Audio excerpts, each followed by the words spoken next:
Assalamualaikum warahmatullahi wabarakatuh. Hari ini kita akan mempresentasikan materi akuntansi keuangan menengah pertama, chapter 3, yaitu Sistem Informasi Akuntansi. Bersama saya, Mayang Tresnawati Putri, dan teman saya. Syaharani Nurjana. Oke, next.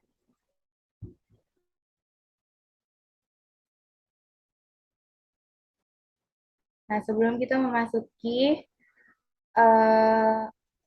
keterangan-keterangan yang lain, di sini ada terminologi dasar pada bab ketiga ini. Yang pertama itu ada peristiwa. Nah, sesuai dengan prinsip-prinsip akuntansi, kejadian ekonomi atau peristiwa ekonomi adalah semua fenomena yang memberi dampak terhadap keberlangsungan hidup suatu entitas sehingga mempengaruhi persamaan akuntansi. Nah, apa yang dimaksud dengan mempengaruhi persamaan akuntansi?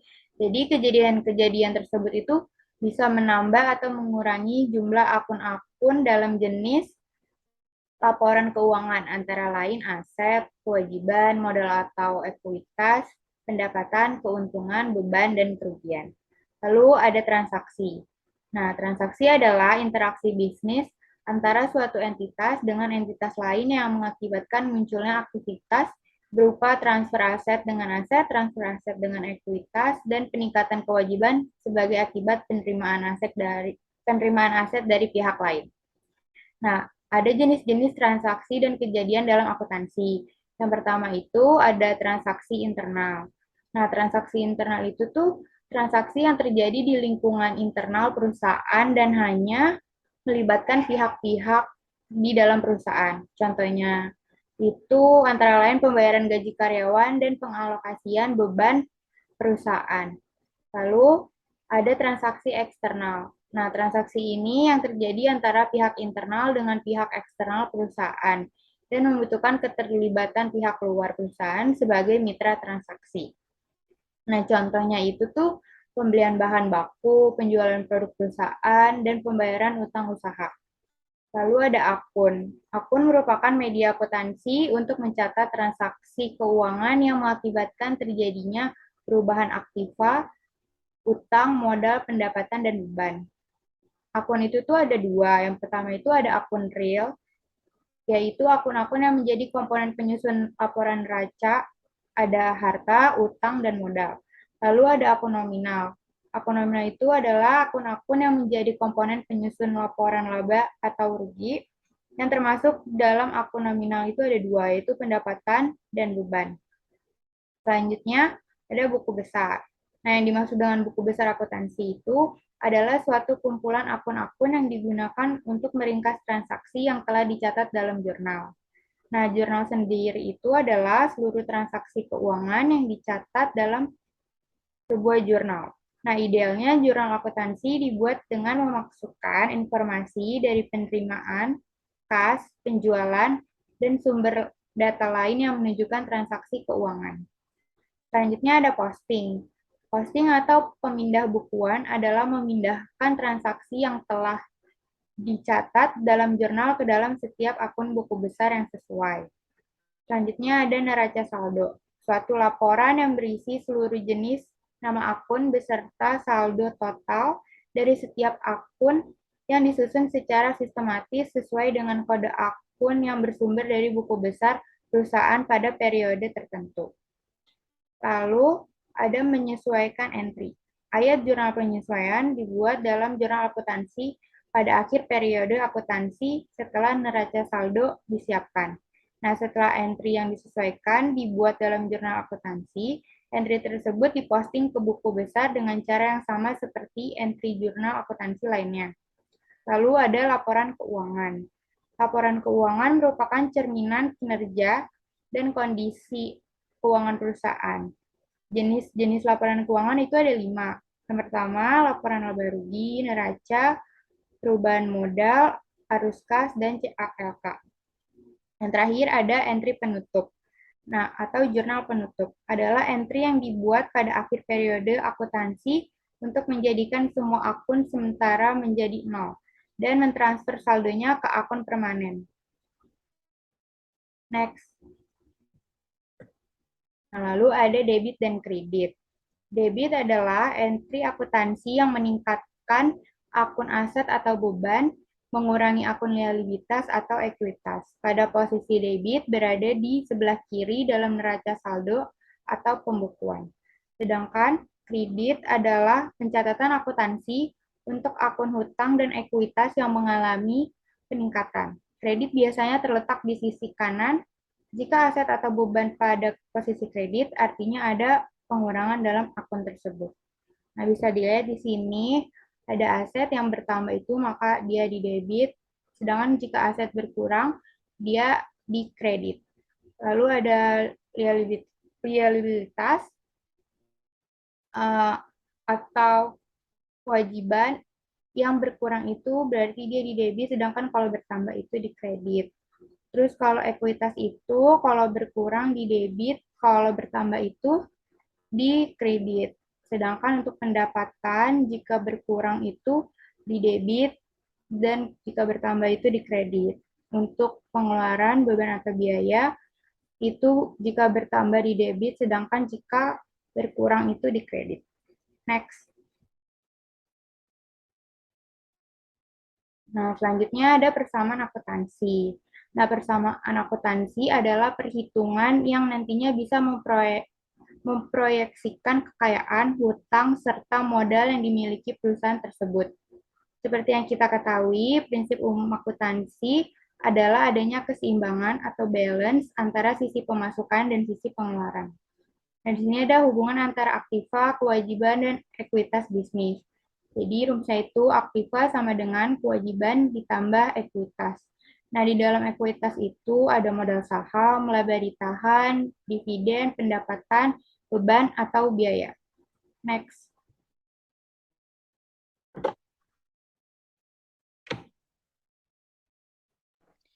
Yang pertama, ada sistem masuk ganda, yaitu pemilik menginvestasikan 500 juta sebagai modal saham biasa. Dengan adanya peristiwa tersebut, menyebabkan aktiva atau kas bertambah di debit dan ekuitas atau modal juga bertambah di kredit masing-masing sebesar 500 juta. Yang kedua, perusahaan mengeluarkan uang tunai sebesar 10 juta untuk gaji sekretaris yang menyebabkan aktiva atau kas berkurang di kredit dan beban bertambah di debit sebesar 10 juta.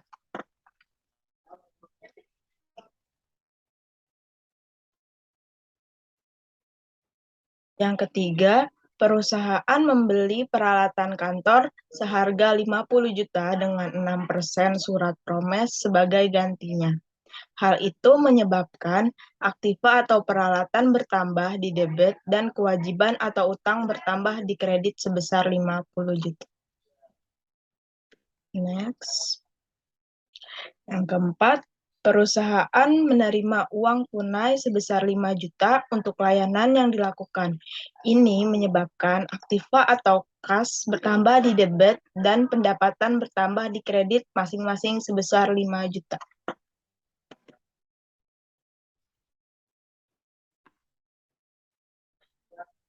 Lalu yang kelima, melunasi kewajiban jangka pendek sebesar 9 juta. Nah, melunasi kewajiban atau hutang jangka pendek, maka terjadi pengurangan aktiva atau kas yang dicatat di kredit dan pengurangan hutang yang dicatat di debit. Next.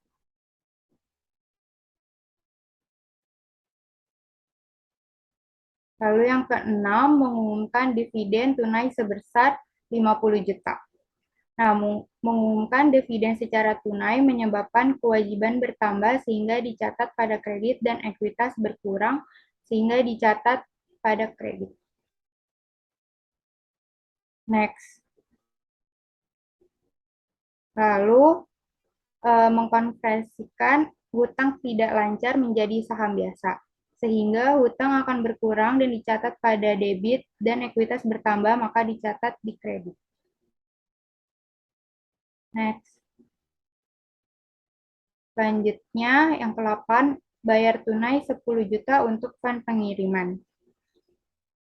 Membayar secara tunai untuk fund pengiriman menyebabkan aset atau aktiva yang berupa kas berkurang sehingga dicatat di kredit, namun karena membeli fund, maka terjadi pertambahan juga di aset sehingga dicatat di debit. Next. Selanjutnya ada laporan keuangan dan struktur kepemilikan.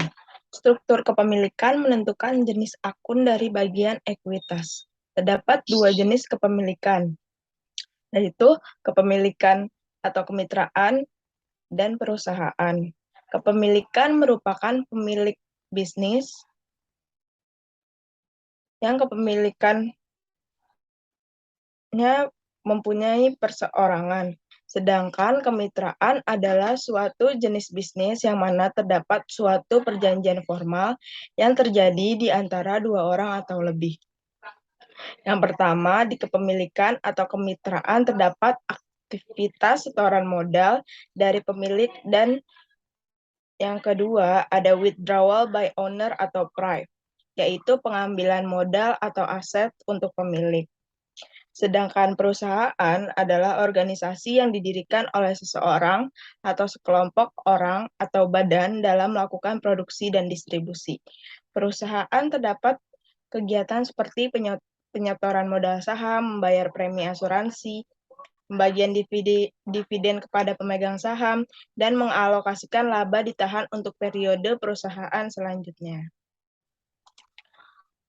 Selanjutnya, terdapat laporan keuangan dan struktur kepemilikan. Yang pertama, laporan laba rugi, terdapat pendapatan dikurangi beban akan menghasilkan laba bersih atau rugi. Yang kedua, ada laporan perubahan modal. Terdapat laba ditahan awal periode ditambah laba bersih periode tersebut, dikurang pengambilan dividen pemegang saham, menghasilkan laba ditahan pada akhir periode. Yang terakhir ada laporan posisi keuangan yang berisi informasi jumlah atau total aktiva, kewajiban, ekuitas, modal saham biasa, dan laba ditahan pada periode tersebut. Selanjutnya ada siklus akuntansi yang dimulai dari terjadinya transaksi, lalu mencatat transaksi ke dalam jurnal, setelah itu memposting jurnal ke dalam buku besar, lalu membuat neraca saldo berdasarkan informasi dari buku besar. Setelah itu, akhir bulan dilakukan penyesuaian jurnal, lalu dilakukan lagi penyesuaian menjadi neraca saldo yang telah disesuaikan. Setelah dilakukan tersebut, selanjutnya mempersiapkan laporan keuangan yang terdiri dari laporan laba rugi, laporan perubahan modal, laporan arus kas, laporan neraca, dan catatan atas laporan keuangan. Setelah itu, dilakukan jurnal penutup untuk menutup akun. Lalu dibuat lagi neraca saldo setelah penutupan. Dan yang terakhir, membuat jurnal pembalik untuk membalikan transaksi yang telah dilakukan di jurnal penyesuaian.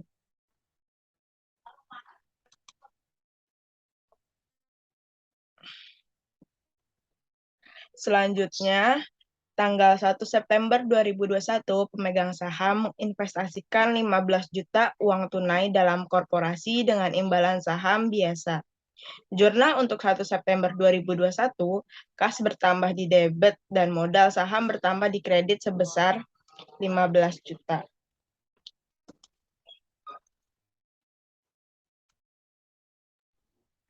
Nah, setelah menjurnal, langkah selanjutnya adalah posting. Seperti yang telah dijelaskan di awal, posting atau pemindah bukuan adalah memindahkan transaksi yang telah dicatat dalam jurnal ke dalam setiap akun buku besar yang sesuai. Bisa dilihat perbandingan pencatatan jurnal dan posisi posting ke buku besar. Nah, jadi kalau di jurnal umum itu kas pada modal saham biasa. Dengan nomor akun kasnya itu 101, terus kalau nomor akun modal saham biasa itu 311. Nah, lalu pas diposting di buku besar, dia jadi terpisah berdasarkan masing-masing akun. Jadi ada akun kas, terus juga ada akun modal saham biasa. Di kas di debit 15 juta, dan pada akun modal saham biasa di kredit sebesar 15 juta. Next. Nah, selanjutnya ada bagian account. Nah, adalah sebuah daftar dari akun-akun perusahaan yang digunakan untuk mengidentifikasikan ataupun memperlancar proses pencatatan transaksi, baik itu pemasukan ataupun pengeluaran. Nah, dalam mengembangkan kode akun, perlu juga diperhatikan beberapa hal, yaitu harus dibuat sederhana dan mudah diingat. Harus digunakan secara konsisten dan jika ada penambahan akun baru, tidak mengubah kode yang sudah ada. Next.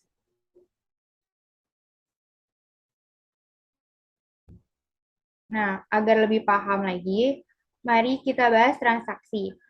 Yang pertama itu mulai dari logika persamaan akuntansi, pencatatan jurnal, hingga posting ke jurnal besar. Nah, di sini yang pertama ada transaksi. Nah, transaksinya itu pada tanggal 1 Oktober, Rani menginvestasikan uang tunai sebesar 100 juta di sebuah perusahaan periklanan yang dikenal sebagai Ramara Advertising. Nah, logika persamaan akuntansinya begini. Karena Rani menginvestkan uang tunai sebesar 100 juta, maka aktiva berupa kas akan bertambah di debit sebesar 100 juta dan ekuitas pada modal saham biasa akan bertambah pula di kredit. Next. Selanjutnya, setelah mengerti logika persamaan akuntansinya, yang kita lakukan adalah membuat jurnal pada 1 Oktober, di mana kas pada modal saham biasa sebesar 100 juta, lalu posting ke buku besar dalam masing-masing akun. Next.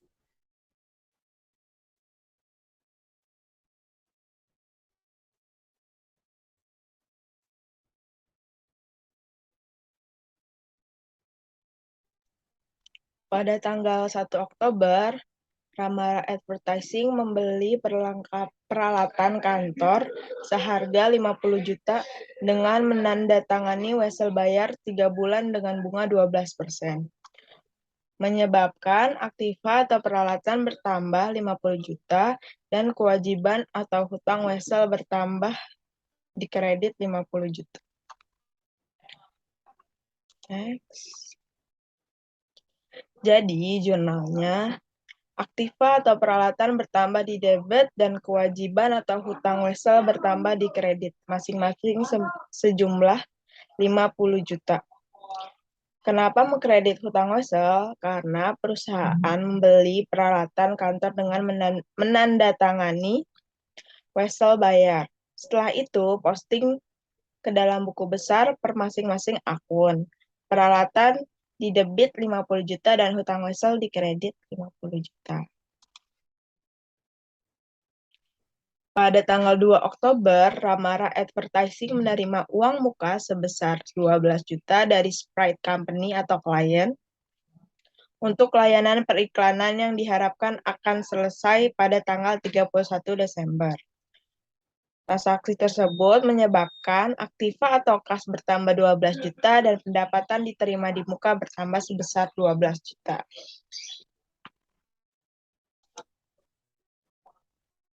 Jadi, jurnal yang dicatat adalah aktiva atau kas bertambah di debit dan pendapatan diterima di muka bertambah di kredit masing-masing sebesar 12 juta.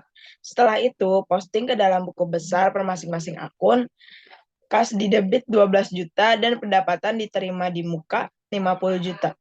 Kenapa memakai akun pendapatan diterima di muka? Karena perusahaan sudah menerima kas tapi belum memberikan jasa atau layanan kepada Sprite Company.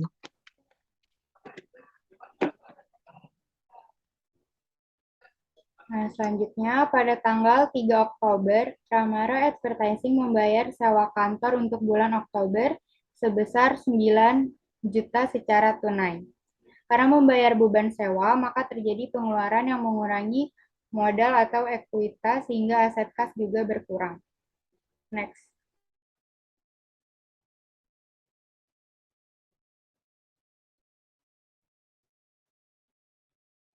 Nah, maka di jurnal biaya sewa pada kas sebesar 9 juta untuk membayar sewa di bulan Oktober.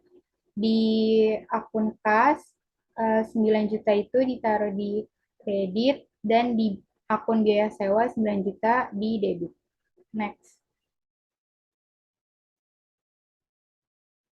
Lalu pada tanggal 4 Oktober, Ramara Advertising membayar 6 juta untuk polis asuransi 1 tahun yang akan kadaluarsa tahun depan pada tanggal 30 September. Pembayaran asuransi menyebabkan pengurangan aset pada kas, namun asuransi dibayar di muka akan menunjukkan layanan atau manfaat yang akan diterima perusahaan di masa depan sehingga menambah aset. Next. Maka, jurnal untuk 4 Oktober, asuransi dibayar di muka pada kas untuk 1 tahun sebesar 6 juta. Di akun kas, 6 juta itu ditaruhnya di kredit, sedangkan di akun asuransi dibayar di muka, 6 juta itu di debit. Next.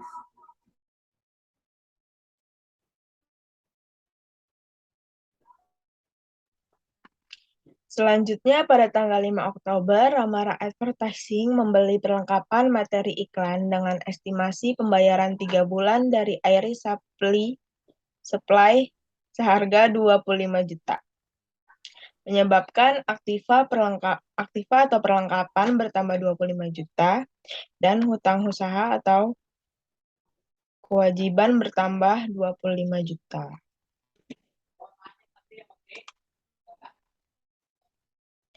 Jadi, jurnalnya, perlengkapan bertambah di debit dan hutang dagang bertambah di kredit masing-masing sebesar 25 juta. Setelah itu, posting ke dalam buku besar per masing-masing akun perlengkapan di debit 25 juta dan hutang usaha di kredit 25 juta. Kenapa mengkredit hutang usaha? Karena perusahaan membeli perlengkapan materi iklan dengan estimasi pembayaran 3 bulan.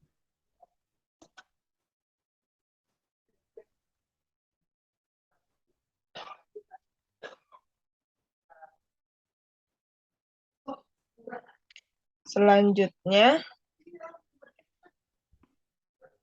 pada tanggal 20 Oktober, Dewan Direksi Ramara Advertising mengumumkan dan membayar dividen tunai sebesar 5 juta kepada pemegang saham, yang menyebabkan aktiva atau kas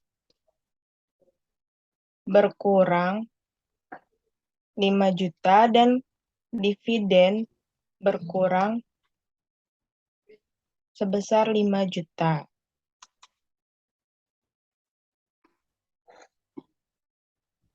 Jadi, jurnalnya pada 20 Oktober 2021, dividen di debit 5 juta dan kas di kredit 5 juta. Lalu diposting untuk per masing-masing akun menjadi tanggal 20 Oktober, kas di kredit 5 juta dan dividen di debit sebesar 5 juta.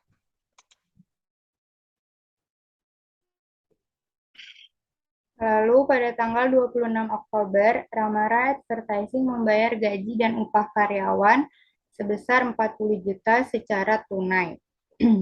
Karena membayar gaji dan upah karyawan, maka di jurnal beban gaji dan upah pada kas sebesar 40 juta. Pada tanggal 26 Oktober, Ramara Advertising membayar gaji dan upah karyawan sebesar 40 juta secara tunai. Nah, karena membayar gaji dan upah karyawan, maka di jurnal beban gaji dan beban upah pada kas sebesar 40 juta. Nah, di akun kas itu 40 juta dikredit dan pada akun beban gaji dan upah 40 juta di debit. Next. Nah, selanjutnya, pada tanggal 31 Oktober, Ramara Advertising menerima 28 juta secara tunai oleh Belibis Company sehingga masih memiliki piutang 72 juta untuk layanan iklan sebesar 100 juta yang dilakukan pada bulan Oktober. Nah, pada logika persamaan akuntansi, terkadang kita harus mencatat lebih dari satu akun agar seimbang antara sisi kanan dan kiri, seperti transaksi berikut ini. Karena Ramara baru menerima 28 juta yang dicatat sebagai aset kas dari total 100 juta pendapatan layanan yang seharusnya ia terima, karena pendapatan maka dicatat di kredit. sehingga masih memiliki piutang sebesar 72 juta sebagai aset yang dicatat di debit. Next. Pada tanggal 31 Oktober, Ramara Advertising menerima 28 juta secara tunai oleh Belibis Company, sehingga memiliki piutang 72 juta untuk layanan iklan sebesar 10 juta yang dilakukan pada bulan Oktober. Jadi menyebabkan aktiva atau kas bertambah 28 juta, aktiva atau piutang bertambah 72 juta sehingga pendapatan bertambah 100 juta.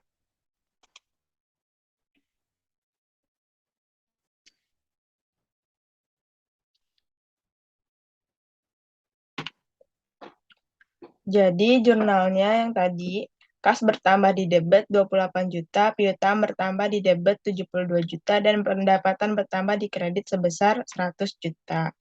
Setelah itu diposting ke buku besar per masing-masing akun.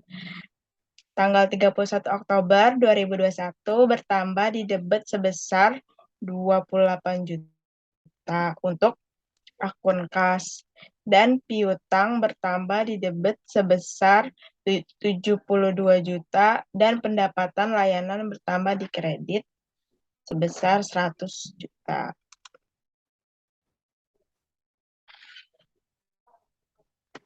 Jadi, di sini terdapat neraca saldo, merupakan daftar masing-masing akun dan saldonya dalam urutan kemunculannya di buku besar.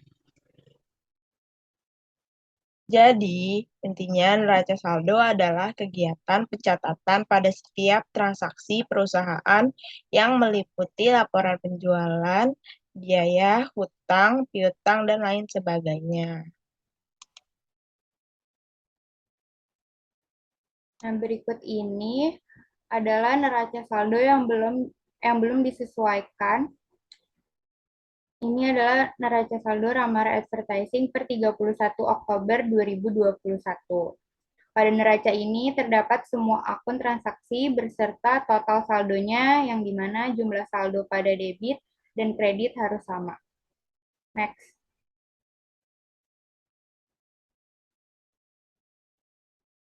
Nah, selanjutnya itu menyiapkan jurnal penyesuaian. Nah, jurnal penyesuaian adalah jurnal yang dibuat ketika ada perubahan saldo pada suatu akun dan harus disesuaikan ke dalam buku besar perusahaan pada akhir siklus akuntansi dengan tujuan untuk mencatat pendapatan atau beban yang tidak diakui untuk periode tersebut. Jenis jurnal penyesuaian itu ada dua, yaitu jurnal penyesuaian penangguhan dan jurnal penyesuaian aktual. Next.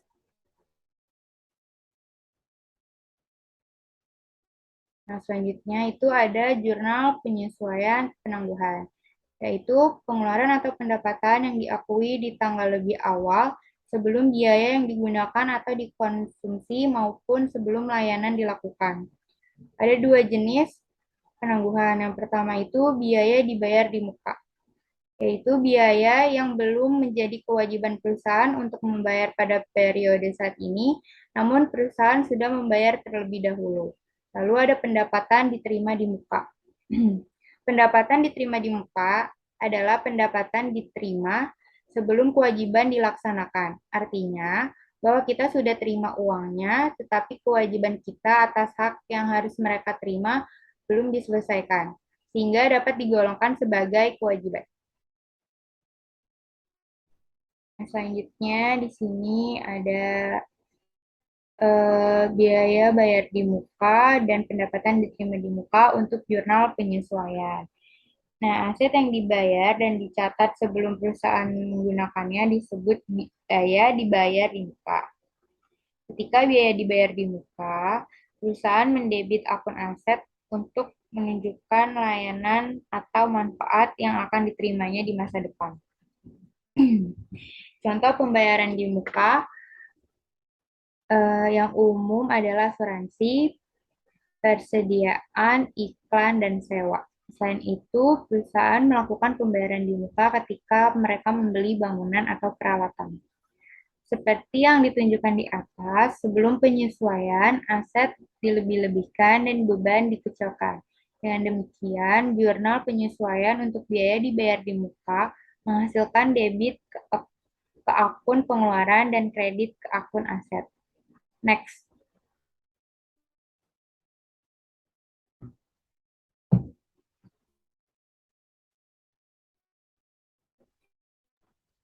Selanjutnya ada jurnal penyesuaian untuk penangguhan.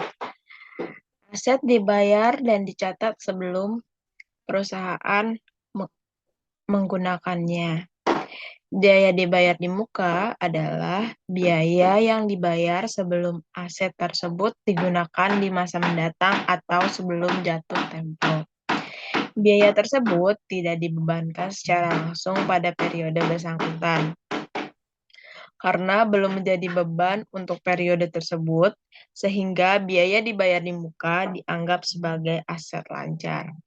Pembayaran di muka sering terjadi sehubungan dengan yang pertama ada pertanggungan, yang kedua perlengkapan, yang ketiga periklanan, yang keempat menyewa, yang kelima bangunan dan peralatan.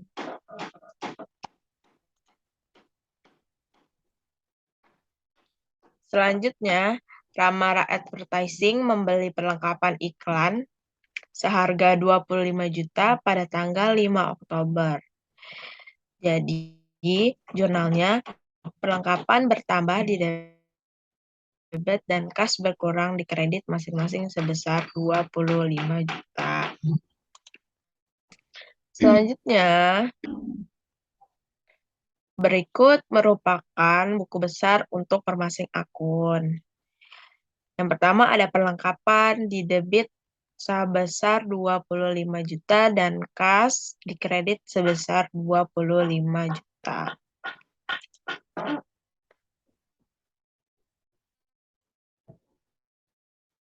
Selanjutnya, ada hitungan perlengkapan penutupan bisnis pada tanggal 31 Oktober mengungkapkan bahwa 10 juta dari perlengkapan masih di tangan.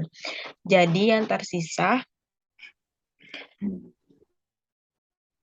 yang terpakai maksudnya pada periode tersebut senilai 15 juta. Jurnal penyesuaiannya 30 Oktober 2021, beban perlengkapan di debit dan perlengkapan di kredit sebesar 15 juta. Karena jumlah yang tersisa di akhir periode 10 juta, maka yang sudah terpakai di periode tersebut sebesar 15 juta. Dari mana? Dari 25 juta dikurang sisa perlengkapan 10 juta. Jadi yang terpakai 15 juta. Lalu berikut adalah akun perlengkapan dan akun beban perlengkapan. Nah, di akun perlengkapan di debit menjadi 25 juta, terus di kredit juga ada 15 juta sebagai perlengkapan yang sudah terpakai, dan ada juga 10 juta di debit yang mengungkapkan bahwa 10 juta dari perlengkapan masih di tangan. Lalu di beban perlengkapan itu ada 15 juta di debit. Next. Selanjutnya, kita akan membahas contoh transaksi jurnal penyesuaian untuk asuransi yang masuk ke dalam kategori biaya dibayar di muka. Nah, jadi pada 4 Oktober, Ramara Advertising dibayar 6 juta untuk polis asuransi kebakaran 1 tahun mulai 1 Oktober. Nah, entry untuk mencatat pembelian asuransi 4 Oktober sebagai berikut. Asuransi dibayar di muka pada kas sebesar 6 juta. Next.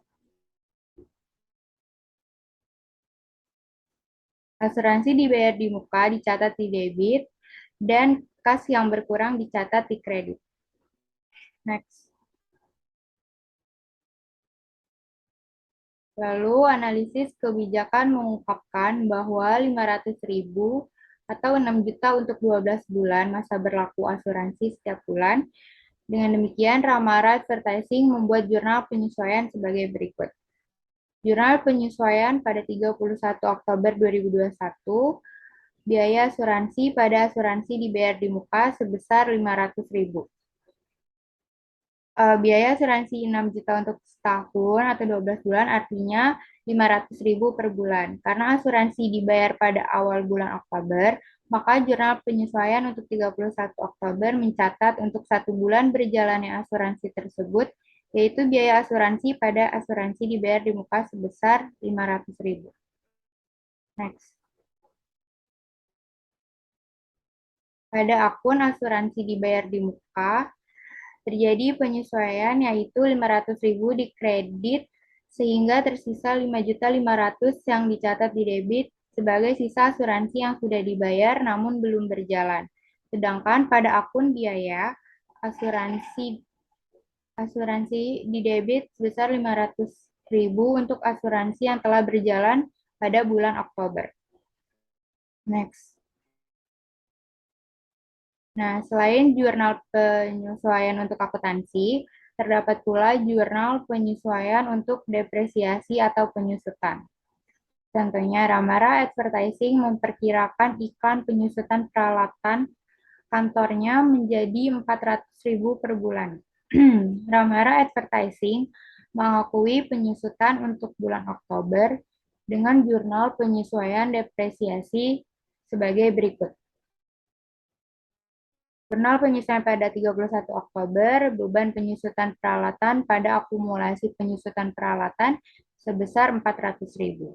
Karena mengakui penyusutan pada bulan Oktober sebesar 400.000, maka jurnal penyesuaiannya adalah beban penyusutan pada peralatan. Next.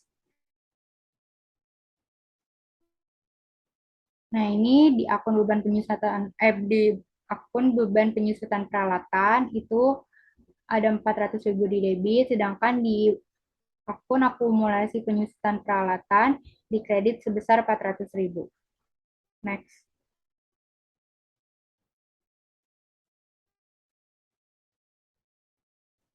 Nah, ini ada jurnal penyesuaian untuk pendapatan diterima di muka. Saat terjadinya penerimaan kas sebelum jasa dilakukan akan dicatat sebagai kewajiban atau akun pendapatan diterima di muka. Nah, pendapatan yang diterima di muka itu sering terjadi sehubungan dengan yang pertama ada tiket penyewaan, lalu ada tiket pesawat, biaya pendidikan, langganan majalah, dan setoran pelanggan. Next.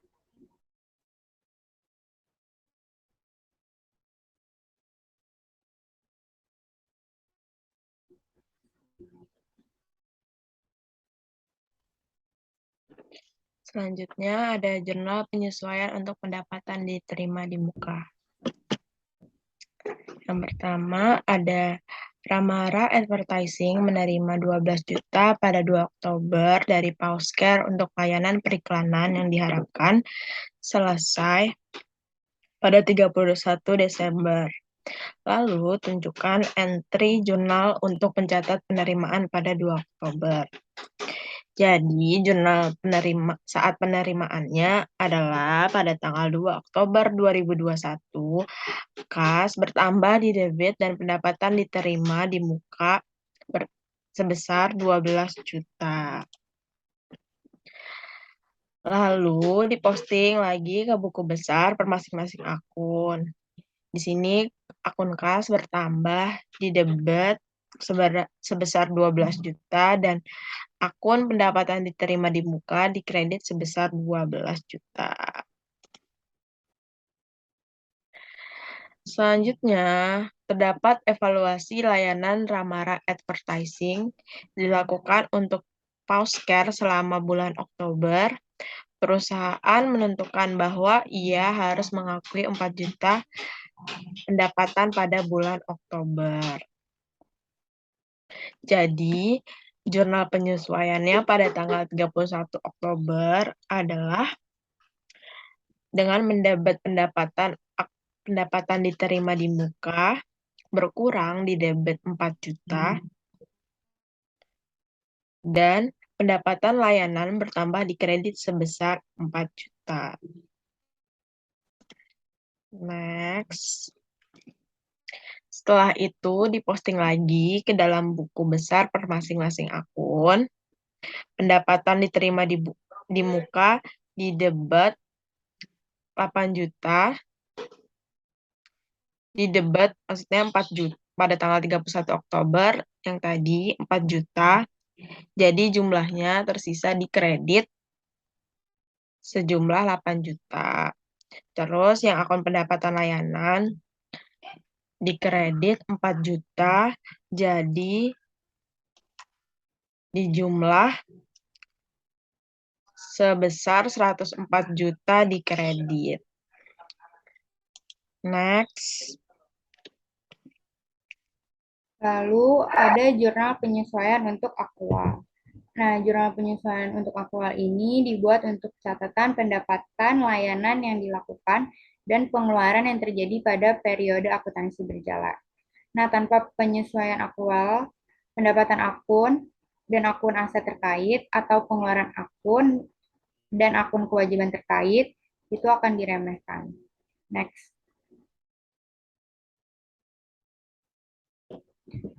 Nah, di sini ada jurnal penyesuaian pendapatan yang masih harus dibayar dan beban yang masih harus dibayar. Nah, pendapatan atas jasa yang telah dilakukan tetapi belum dicatat pada tanggal laporan merupakan pendapatan yang masih harus dibayar. Pendapatan yang masih harus dibayar dapat terakumulasi bertambah dengan berjalannya waktu, seperti dalam kasus pendapatan bunga. Nah, perusahaan tidak mencatat pendapatan bunga setiap hari karena seringkali tidak praktis dan sulit melakukannya. Pendapatan yang masih harus dibayar juga dapat dihasilkan dari layanan yang telah dilakukan tetapi belum ditagih, seperti dalam kasus komisi dan biaya. Ini mungkin tidak tercatat karena hanya sebagian dari total layanan yang telah dilakukan dan klien tidak akan ditagih sampai layanan selesai. Ayat jurnal penyesuaian mencatat piutang yang ada pada laporan keuangan, tanggal posisi dan pendapatan untuk jasa yang dilakukan selama periode tersebut. Sebelum penyesuaian, baik aset dan pendapatan dikecilkan. Oleh karena itu, penyesuaian entry untuk pendapatan yang masih harus dibayar menghasilkan debit atau kenaikan ke akun aset dan kredit atau kenaikan ke akun pendapatan. Next.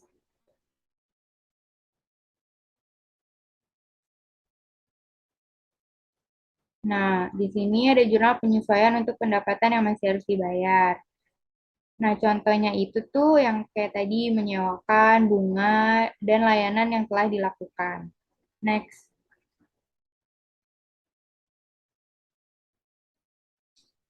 Nah, eh, pada bulan Oktober, Ramara Advertising melakukan layanan sebesar 2 juta yang tidak ditagih kepada klien pada atau sebelum 31 Oktober. Ramara Advertising membuat jurnal penyesuaian sebagai berikut. Pada 31 Oktober 2021, piutang usaha pada pendapatan layanan sebesar 2 juta. Next.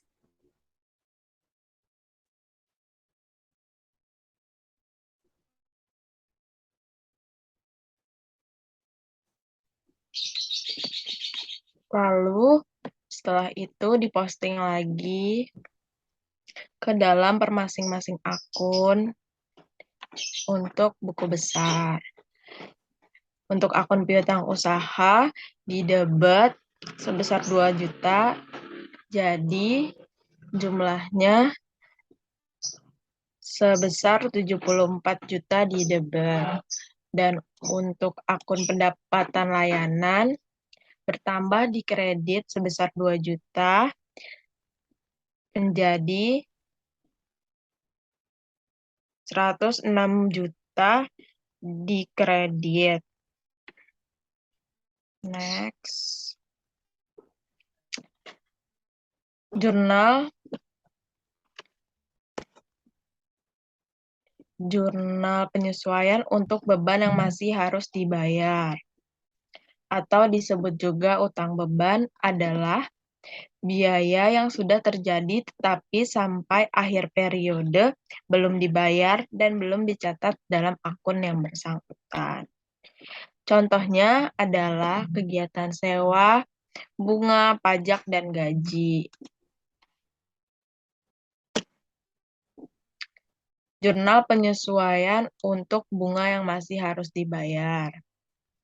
Iklan Ramara menandatangani 3 bulan utang Wesel dibayarkan sebesar 50 juta pada 1 Oktober.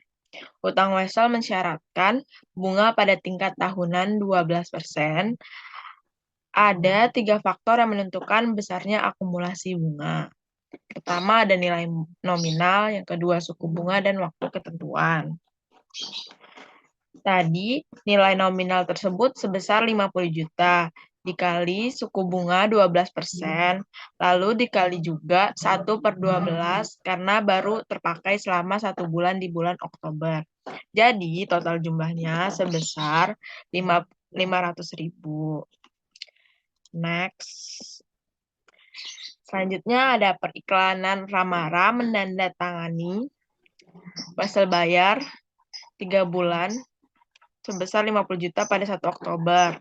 Buatlah jurnal penyesuaian pada 31 Oktober untuk mencatat akrual bunga. Jadi, jurnal untuk mencatat akrual bunganya pada 31 Oktober, beban bunga bertambah di debit dan hutang bunga bertambah di kredit masing-masing sebesar 500.000. Kenapa mengkredit hutang bunga? Karena perusahaan hanya mengakui beban bunga, tetapi belum membayar, sehingga menjadi hutang bunga. Next. Lalu selanjutnya posting ke buku besar, yaitu pada akun beban bunga di debit sebesar 500.000, sedangkan pada akun hutang bunga 500.000 di kredit. Next.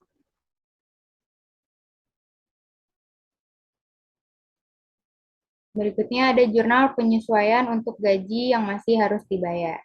Nah, pada 31 Oktober, gaji dan upah untuk hari ini merupakan biaya yang masih harus dibayar dan kewajiban terkait untuk Pramara. Karyawan menerima total gaji sebesar 10 juta selama seminggu kerja atau 5 hari. Jadi 2 juta itu per hari. Nah, di sini ada awal periode pembayaran gaji, yaitu dihitung dari tanggal 1 Oktober dan karyawan menerima gaji sebesar 10 juta untuk seminggu kerja atau 5 hari. Jadi itu 2 juta per hari kan. Nah, karena Ramara Advertising tanggal 26 membayar gaji dan upah karyawan sebesar 40 juta, yaitu untuk 4 minggu atau 1 bulan, maka masih ada gaji yang harus dibayar mulai dari tanggal 29, 30, 31. Uh, itu dihitung dari 29, 30, 31 karena dihitung dari hari kerja, yaitu dari hari Senin. Maka 3 hari itulah periode penyesuaian untuk gaji yang belum dibayar. Jadi 3 hari dikali 2 sama dengan 6 juta. Next. Nah, karyawan,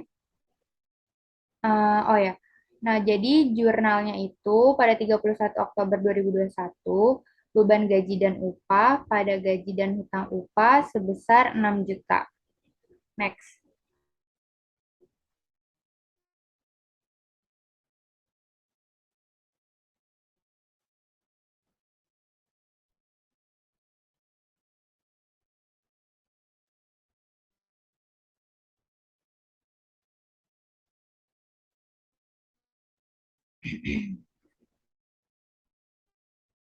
Nah, berikut pada akun beban gaji dan upah setelah disesuaikan.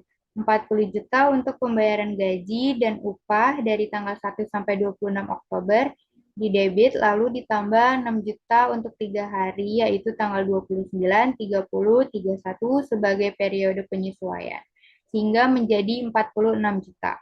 Nah, sedangkan pada akun hutang gaji dan upah dikredit sebesar 6 juta. Next.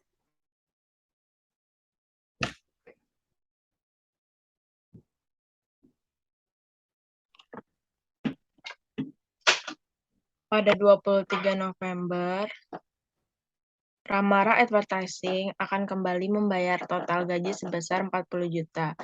Buatlah ayat jurnal untuk mencatat pembayaran gaji pada tanggal 23 November. Jadi, pada 23 November 2021, hutang gaji dan upah berkurang di debit sebesar 6 juta, beban gaji dan upah bertambah di debit sebesar 34 juta, dan kas berkurang di kredit sebesar 40 juta. Kenapa mendebit hutang gaji dan upah? Karena tadi di tanggal 31 Oktober, perusahaan belum membayar sepenuhnya gaji dan upah yang mengakibatkan adanya hutang gaji dan upah. Setelah itu diposting ke buku besar per masing-masing akun. Jadi beban gaji dan upah bertambah di debit sebesar 34 juta dan hutang gaji dan upah yang tadinya ada 6 juta di kredit karena perusahaan sudah membayar 6 juta menjadi 0 karena perusahaan sudah membayar hutang gaji dan upah. Selanjutnya, jurnal penyesuaian untuk piutang tak tertagih. Periklanan Ramara memperkirakan secara wajar beban piutang tak tertagih untuk bulan Oktober 1,6 juta. Buatlah jurnal penyesuaian untuk piutang tak tertagih sebagai berikut. Jadi, jurnal penyesuaiannya pada tanggal 31 Oktober itu beban piutang tak tertagih 1,6 juta, 1.600.000 di debit dan penyisihan piutang tak tertagih sebesar 1.600.000 di kredit. Selanjutnya, lalu diposting lagi ke buku besar per masing-masing akun. Pertama, ada piutang usaha 72 juta dikurang 2 juta menjadi 74 juta di debit dan beban piutang tak tertagih 1,6 juta di debit. Untuk akun penyisihan piutang tak tertagih di kredit sebesar 1,1.600.000. Next, terdapat Selanjutnya, terdapat neraca saldo setelah penyesuaian. Nah, setelah melakukan pencatatan pada semua akun yang harus disesuaikan di jurnal penyesuaian, tahap selanjutnya adalah membuat neraca saldo setelah penyesuaian. Nah, berikut adalah neraca saldo Ramara Advertising per 31 Oktober 2021 yang telah disesuaikan. Nah, dalam neraca ini, masukkan semua akun dan ganti saldo yang telah disesuaikan, seperti akun beban gaji dan upah yang menjadi 406 juta, lalu ada akun beban depresiasi peralatan ataupun akun utang bunga. Nah, setelah semuanya sudah, totalkan dan lihat apakah total antara debit dan kredit jumlah saldonya sama atau tidak. Jika tidak, sudah pasti ada kesalahan dalam pencatatan atau perhitungan. Next. Lalu berikut ini adalah laporan laba rugi Ramara Advertising per 31 Oktober 2021. Nah, jumlah pendapatan dikurang total pengeluaran ataupun beban. Nah, dari hasil perhitungan tersebut, Ramara memperoleh laba bersih sebesar 33 juta. Next.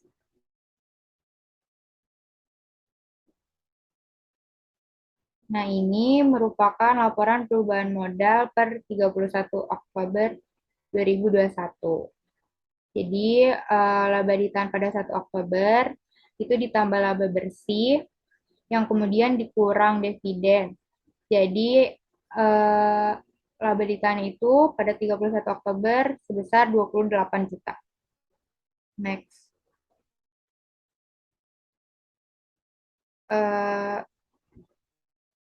Selanjutnya ada laporan posisi keuangan Ramara Advertising per 31 Oktober, di mana total jumlah saldo aset harus sama dengan total jumlah saldo hutang yang ditambah total jumlah saldo ekuitas.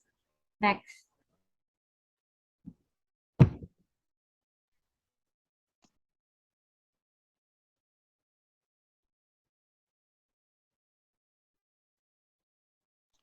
Selanjutnya ada jurnal penutup,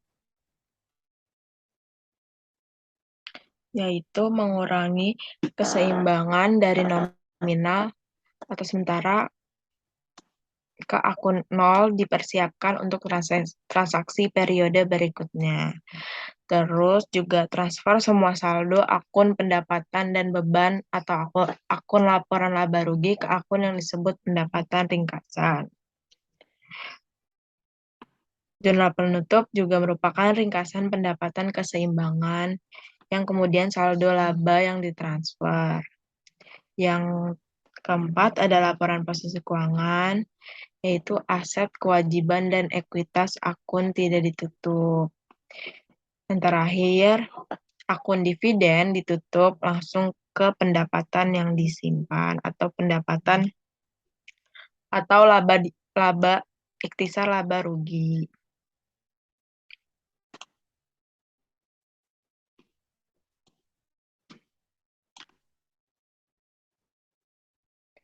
Selanjutnya ada kelihatan. Jurnal penutup Ramara Advertising periode 31 Oktober.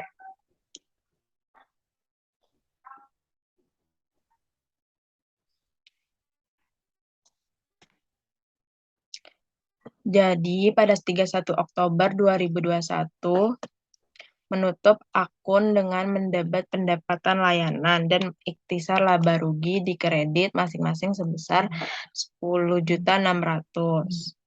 Akun beban juga ditutup dengan mengkreditkan beban dan akun ikhtisar laba rugi di debit sebesar 73 juta. Selanjutnya, akun dividen juga ditutup dengan mengkredit akun dividen dan laba ditahan di debit sebesar 5 juta.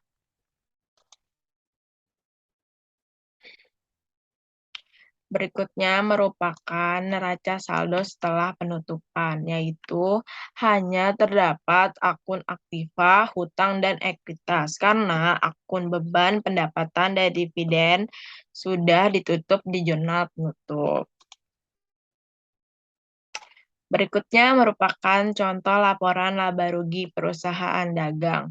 Perbedaannya adanya terdapat di laporan laba rugi jika perusahaan jasa pendapatannya dari servis atau layanan, sedangkan perusahaan dagang pendapatannya dari penjualan barang dagang.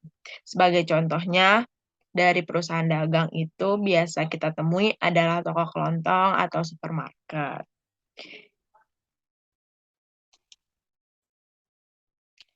Selanjutnya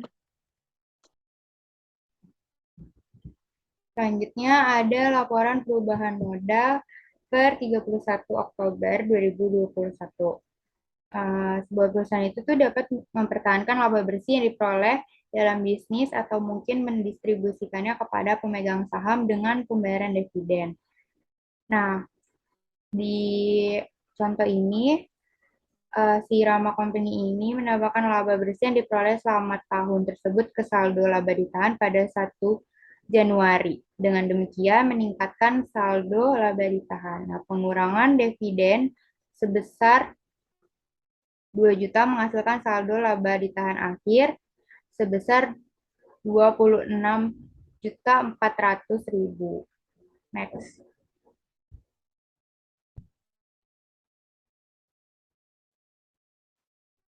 Nah, lalu di sini ada laporan posisi keuangan. Nah, piutang, bunga, persediaan, asuransi dibayar di muka, dan sewa dibayar di muka dimasukkan sebagai aset lancar. Nah, Rama Company menganggap aset ini lancar karena akan diubah menjadi uang tunai atau digunakan oleh bisnis dalam waktu yang relatif singkat. Rama Company mengurangi jumlah penyisian piutang tidak tertagih dari total piutang, wesel, dan piutang bunga karena diperkirakan hanya 54.800.000 dari 57.800.000 yang akan dikumpulkan secara tunai. Eh, Laporan posisi keuangan menunjukkan hutang pajak properti sebagai kewajiban lancar karena merupakan kewajiban yang harus dibayar dalam waktu 1 tahun. Laporan posisi keuangan juga menunjukkan kewajiban jangka pendek lainnya seperti hutang usaha. Next. Nah, di sini ada jurnal penutup Rama Company. Jadi ada ikhtisar laba rugi untuk menutup pendapatan, lalu ada ikhtisar laba rugi juga untuk menutup beban, lalu ada ikhtisar laba rugi juga untuk menutup laba, dan ada laba ditahan dan dividen untuk menutup dividen ke laba rugi. Next.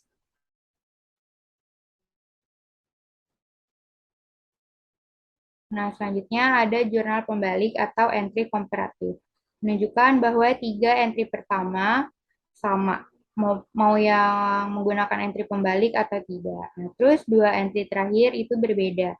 Ayat jurnal pembalik tanggal 1 November menghilangkan saldo sebesar 1.200.000 dalam gaji dan hutang upah yang dibuat oleh jurnal penyesuaian tanggal 31 Oktober. Entry pembalik juga menciptakan saldo kredit 1.200.000 di akun beban gaji dan upah. Seperti yang kita ketahui, tidak biasa akun pengeluaran memiliki saldo kredit. Nah, namun keseimbangannya benar dalam hal ini. Mengapa? Karena perusahaan akan mendebit seluruh jumlah pembayaran gaji dan upah pertama pada periode akuntansi baru ke beban gaji dan upah. Nah, debit ini menghilangkan saldo kredit. Saldo debit yang dihasilkan dalam akun pengeluaran akan sama dengan beban gaji dan upah yang terjadi pada periode akuntansi baru. Nah, pada contoh ini sebesar 1.300.000. Next.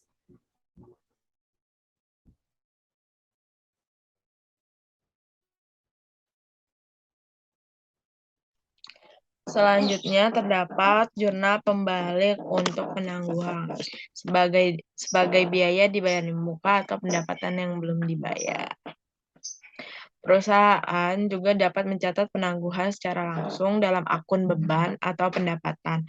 Oleh karena itu, perusahaan membalikkan penangguhan. Terdapat jurnal yang tidak menggunakan jurnal pembalik saat membeli perlengkapan, mendebet perlengkapan, dan mengkredit kas. Saat jurnal penyesuaian, mendebet beban perlengkapan dan mengkredit perlengkapan. Saat jurnal penutup, mengkredit akun beban perlengkapan ditutup dengan mendebet ikhtisar laba rugi. Oleh karena itu, tidak perlu mencatat jurnal pembalik. Dan yang menggunakan jurnal pembalik saat membeli perlengkapan langsung mendebet akun beban perlengkapan. Saat jurnal penyesuaian, mendebet akun perlengkapan dan mengkredit beban perlengkapan. Dan saat jurnal pembalik, mendebet akun beban perlengkapan dan mengkredit perlengkapan.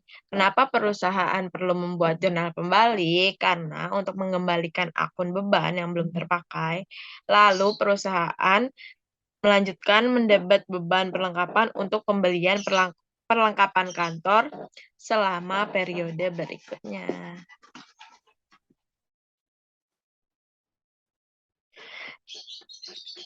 Selanjutnya, berikut merupakan contoh lembar kerja 10 kolom atau neraca lajur. Neraca lajur merupakan suatu lembaran kertas berlajur atau berkolom yang digunakan dalam kegiatan akuntansi secara manual. Perusahaan dagang maupun jasa membutuhkan neraca lajur untuk mengetahui informasi secara jelas tentang keadaan laporan keuangan yang dibutuhkan untuk pengambilan keputusan oleh perusahaan. Tanpa laporan ini, data transaksi keuangan dalam suatu periode yang berjumlah ratusan bahkan ribuan akan sulit dikelola sehingga dapat memperlambat penyusunan laporan keuangan. Tetapi untuk era saat ini, lembar kerja manual tidak digunakan lagi karena terdapat aplikasi atau software seperti Microsoft Excel atau software yang serupa yang dapat lebih mengefisiensi waktu pengerjaan. Sekian dari kelompok kami, terima kasih.